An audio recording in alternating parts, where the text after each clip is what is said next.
I came across a list the other day. 7 reasons why chocolate is better than your mate. Now, I expected this list to be kind of campy, a little bit of kind of a tongue-in-cheek offering, a little silly, thinking about chocolate as opposed to, a human partner. But in actuality, this list was kind of heartbreaking. Here are the 7 reasons. 1, chocolate won't reject you. 2, chocolate will always call. 3, chocolate is always there for you. 4, chocolate will not hurt your feelings. 5, chocolate won't insult you. 6, chocolate will not make you do something you do not want to do. And 7, you do not have to impress chocolate. Now that was supposed to, I think, be a fun look at the benefits of chocolate, but I think in actuality it spoke to a very deep need. Because if you take away all of the references to chocolate, what do you find? You find 7 expressions of a deep yearning for love. A love which accepts you as you are. A love which covers over a multitude of sins, a multitude of mistakes or failings. A love which frees you to be the one that you have been created to be. And whether you find each statement a true representation of your life here and now or not, I think this visceral longing to be completely captivated in love is something that lies in the deepest part of who we are, right? It's kind of ingrained in us. What if, on this Easter morning, what if this is what Jesus is speaking to us this morning? The reading from Jeremiah, it sums up this quite nicely. I have loved you with an everlasting love. We recognize in the resurrection that Jesus is not just alive, but Jesus is here. What if Jesus is speaking to this? Could you dare to believe that not just that Jesus is here, but that Jesus wants you to hear this message this morning? The words of love, it cuts through all the voices of doubt, all the messages that speak to how far God is away from us. Now, there are many ways that we can think about God, and there are many ways that people do think about God. Some think that God is the eternal punisher, right? God is the angry force in the sky that will just crush you if you step out of line. And of course, everybody has a different understanding of what that line is. So you never really know where you are. Some people think that, and so they stay as far away from God or the church as possible. Some, even within the life of faith, think that. And so they always have this pressure to prove themselves, right? To try to impress God, to show themselves that they are able to do things for God. They always have to do more or be more or produce more. And they have all these slogans to help them understand that. Slogans which probably sound nice and sound faithful, but really produce a sense of fear. God helps those who help themselves. If you are not able to show that you can do things on your own, then God won't show up in your life. Or maybe it's idle hands are the devil's plaything. Unless you're producing more for God, Satan's going to have his way with you. Some just think that God blesses based on how much we produce. And so the vision of God, when we think about God that way, when that becomes our narrative, the vision of God becomes a vision of one to be feared, not one to be embraced. God is the one that we need to strive to approach through our perfection. God is not the one who makes his way to us. And yet that is what we see in Jesus. The incarnation of Christ, God wrapping God's self in flesh and dwelling in our midst, is God coming to us. And so it bridges that sense of separation. Because the reality is that we can never be good enough. Hence, a longing for a love that does not reject, a love which is not based on worth, a love which is not based in ridicule or that sense of demand. What we long for is a love that will stand with us even amidst the harshness of life, and stand with us even if we are at our worst. That is the definition of love that we want to enfold us. And this is the love that Jeremiah is describing. This is who God is. This is the love that Jesus expresses on the cross and in the resurrection. This is who I am. Now, in the context of the Jeremiah reading, Israel has been taken into captive. They're in exile. They have been ravished. Their land has been destroyed. Everything that they could point to as an external sign and say, this is how I know that I am blessed by God, all of that has been removed. And the big fear for Israel was that it meant that God had completely rejected them. Because, of course, God is perfect. God is righteous. So how could God not hate those who are imperfect or unrighteous? If God is sinless and we are prone to sin, how could God not just turn away? True, God is perfect. True, God is righteous and without sin. And true, God feels very deeply when we act in ways which discount his presence. But it is in the very longing to be loved that God speaks to Israel, I will be your God. And the clans of Israel, each and every single person, you will be my people. God talks about finding grace in the wilderness. It speaks of God coming to them. In the midst of their wilderness, in the midst of the harshness of the desert, a place of wrestling of faith, it is there that God comes to them. It is there where God's presence is revealed. Notice what God says. I have loved you with an everlasting love. Now, this declaration is not just something about the past, but it is no more. It's a declaration of a present state. Think about all the sappy romance movies that you've seen, when one of the characters professes their love to the others.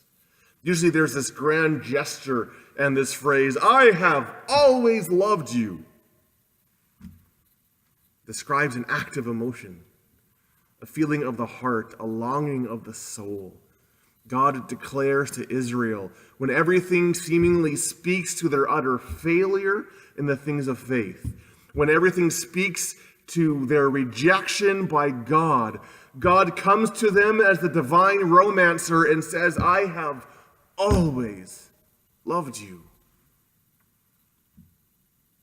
I have continued my faithfulness to you. In Hebrew, the word actually is chesed, and it means loving kindness. I have loved you with an everlasting love, and I have continued to love you. This is the very message that we hear from the cross. It is the very message which is described in the waters of baptism.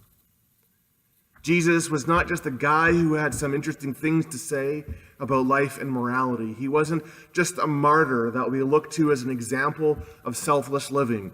To engage our faith in that way, to enter the celebration of Easter that way, is to miss the explosive declaration of love.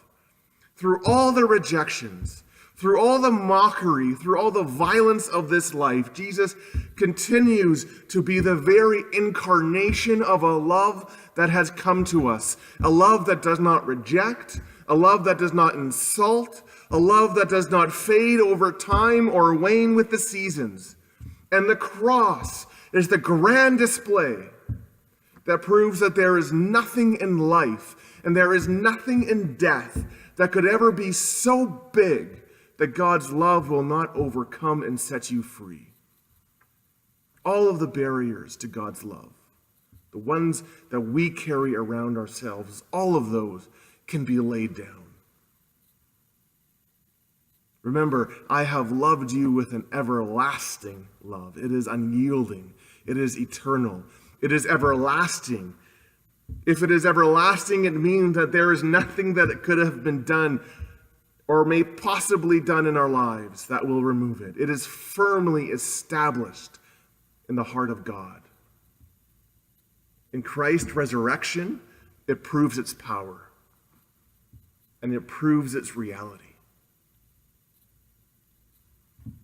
George Herbert was an Anglican priest, and he was a poet. And he wrote a poem simply called Love, where he describes the sheer grace of God. He writes, "Love bade me welcome, but my soul drew back, guilty of sin and shame." Sometimes our inability to experience the depths of God's love isn't because God doesn't love us, but it's because we believe that we are not worthy. We draw back. We believe that we have been cast aside, and so we draw back. But in response to our drawing back, Herbert writes, "But quick-eyed love, observing me grow slack, from my first entrance drew near to me, sweetly questioning if I lacked anything." The poem goes on to describe how the love of God is undeterred in its grace to us. And the only thing required of us is to receive that love. If Christ, the incarnation of the everlasting love of God, is actually here with us right now, then it means that this declaration of love is as true for you sitting in the church today as it was for Israel in Jeremiah's day. Again, just think about your picture of God. Is God the one who is away, far removed? Holy, yes. Loving, yes. With you, well, God has more important things to do. What if Jesus raised from the dead shows otherwise? What if Jesus raised from the dead is here with us? What if on this day God desperately wants you to know how much you are loved?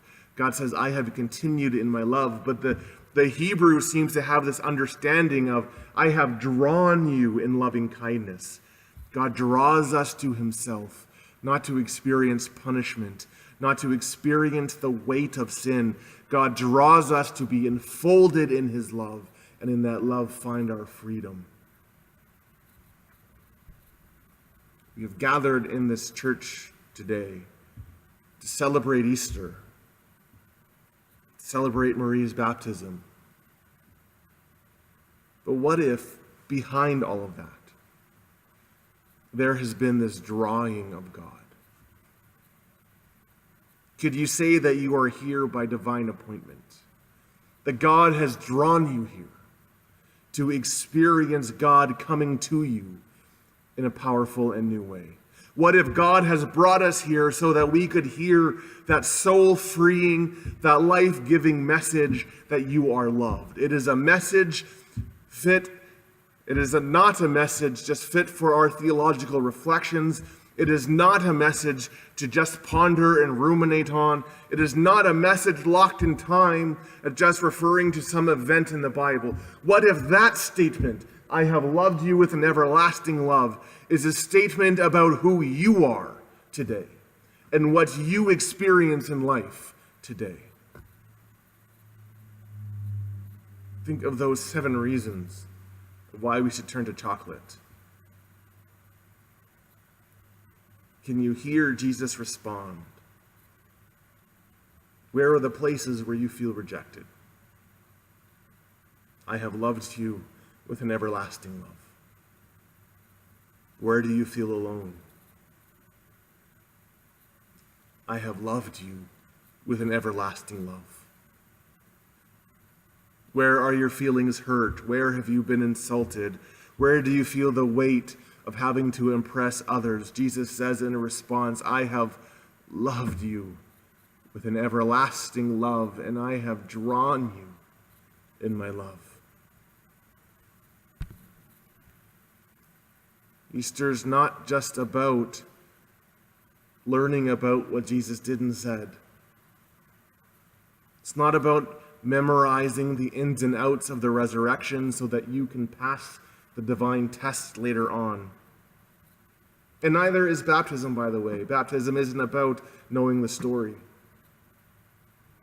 It's about meeting the presence of the one who has been crucified, the one who has been risen. And in that meeting, in that embrace of the one who comes to us, we receive nothing but the everlasting love of God. And if there is a small part of you that recognizes that you need that embrace, then I invite you in silence to pray with me. Gracious Lord, we thank you for the expression of love most seen prominently in the death and resurrection of Jesus. And we thank you for that message of your unyielding love which is spoken to us this morning. In the depths of my heart, I open myself up to you to experience that love and to have you come to me in your full presence in a new way. Teach me what it means to be loved by you. May your love set me free. Amen.